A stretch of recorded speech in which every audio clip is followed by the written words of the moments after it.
Hi, welcome to cook and fry kitchen. நம்ம இந்த வீடியோவில் நோய் எதிர்ப்பு சக்தியை அதிகரிக்கிற ஒரு அருமையான ஆயுர்வேதிக் கஷாயம் எப்படி வீட்டிலேயே தயாரிக்கிறதுங்கிறத பார்க்கலாம். இந்த கஷாயத்தை சளி, காய்ச்சல் மற்றும் இருமல் இருக்கும்போதும் குடிக்கலாம். அதுவும் மருந்தே இப்போ வரைக்கும் இல்லாத கொரோனா காலத்தில் நம்ம நோய் எதிர்ப்பு சக்தியை சீராக வச்சுக்கிறது தான் ரொம்ப சிறந்தது. ஸோ இந்த கஷாயத்தை தயாரிக்க தேவையான மூலிகை பொருட்கள் என்னென்னு இப்போ பார்க்கலாம். பூண்டு, குருமிளகு, ஆடதோட இலை, இஞ்சி, சீரகம், வெற்றிலை, கருஞ்சீரகம், சுக்கு, அதிமதுரம், மஞ்சள், வேப்பிலை. 4 டம்ளர் தண்ணி எடுத்துக்கோங்க. ஸ்டவ் ஆன் பண்ணிக்கிட்டு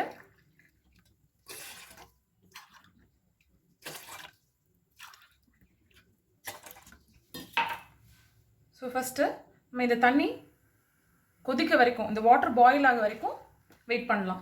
கொஞ்சம் சூடானதுக்கப்புறம் இன்க்ரீடியன்ஸை ஸ்டேஜ் பை ஸ்டேஜாக போடலாம். ஸோ பாருங்கள், நம்ம இப்போ ஊற்றின அந்த கோல்டு வாட்டர் வந்து பாயில் ஆக ஆரம்பிக்குது.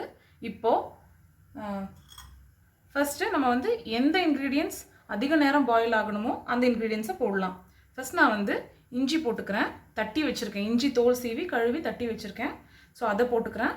அதுக்கப்புறம் பூண்டு, கார்லிக் வந்து இந்த மாதிரி நீங்கள் நல்லா தட்டி வச்சுக்கோங்க. கட் பண்ணுறதை விட தட்டி வச்சுருந்தீங்கன்னா ஜூஸஸ் வந்து நல்லா, அதோட எசன்ஸ் வந்து நல்லா இறங்கும்.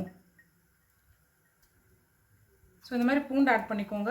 அதுக்கப்புறம் சுக்கு தட்டி வச்சுருக்கேன், நான் அதை ஆட் பண்ணிக்கிறேன். கூடயே நம்ம வச்சுருக்கிற கருஞ்சீரகம் நீங்கள் எவ்வளோ வேணால் ஆட் பண்ணிக்கலாம். 4 டம்ளர்ஸ்னால் ஒரு 4 ஸ்பூன்ஸ் ஆட் பண்ணிக்கலாம். நான் இங்கே ஒரு 4 ஸ்பூன்ஸ் ஆட் பண்ணிக்கிறேன். சீரகம் வந்து ஒரு 2 ஸ்பூன் ஆட் பண்ணிக்கலாம். 2 to 3 minutes வந்து நம்ம இதை பாயில் ஆகிறதுக்காக க்ளோஸ் பண்ணி வச்சிடலாம்.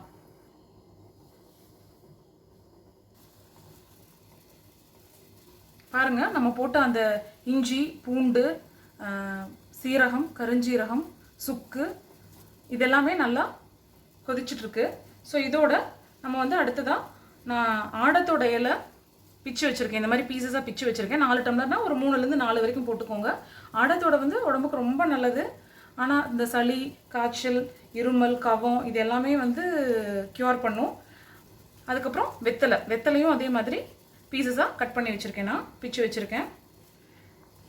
அதுக்கப்புறம் வேப்பிலை போட்டுக்கலாம், நீம் போட்டுக்கலாம். கூடையே இந்த கற்பூரவள்ளி இலைன்னு சொல்லுவோம், இல்லைன்னா ஓமவல்லின்னு சொல்லுவாங்க, அந்த இலைகளையும் பிச்சு சேர்த்துடுறேன்னா. அதுக்கப்புறம் நல்லா வாஷ் பண்ணி வச்சுருக்க துளசியும் நீங்கள் எவ்வளோ வேணாலும் போடலாம். இந்த இலைகள்லாம் போட்டு ஒரு 1 நிமிஷம் மூடி வச்சு நம்ம நல்லா கொதிக்க விடலாம்.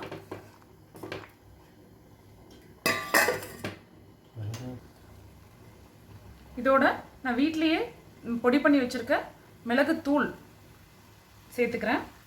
அதோட அதிமதுரம்ங்கிறது ஒரு வேருடைய பொடி. அது வந்து நமக்கு நாட்டு மருந்து கடைகளில் கிடைக்கும். அதையும் சேர்த்துக்கோங்க. அதோட கொஞ்சம் மஞ்சள் தூள் போட்டு கலந்து விட்டுக்கோங்க.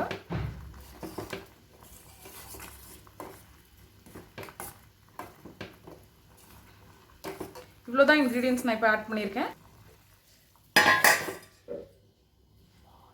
பாருங்க, இப்போ 20 minutes ஆச்சு. நம்ம வந்து இப்போ பார்த்தோம்னா பாதியாக குறைஞ்சிருச்சு. நான் 4 டம்ளர் ஊற்றினேன் வாட்டர். ஸோ இப்போ 2 டம்ளர் தண்ணியாக குறைஞ்சிருச்சு. எல்லா இன்க்ரீடியன்ஸோட எசன்ஸும் நல்லா இறங்கியிருக்கு. இந்த சூடு ஆற வரைக்கும்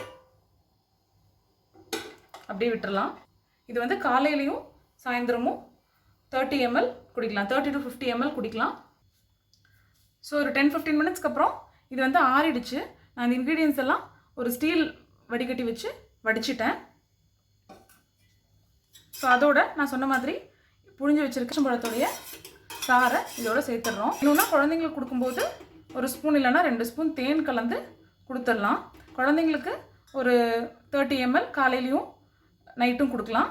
பெரியவங்க வந்து ஒரு 30 to 50 ml 3 நேரம் கூட குடிக்கலாம். இது நோய் எதிர்ப்பு சக்தியை ரொம்பவே அதிகரிக்கும்.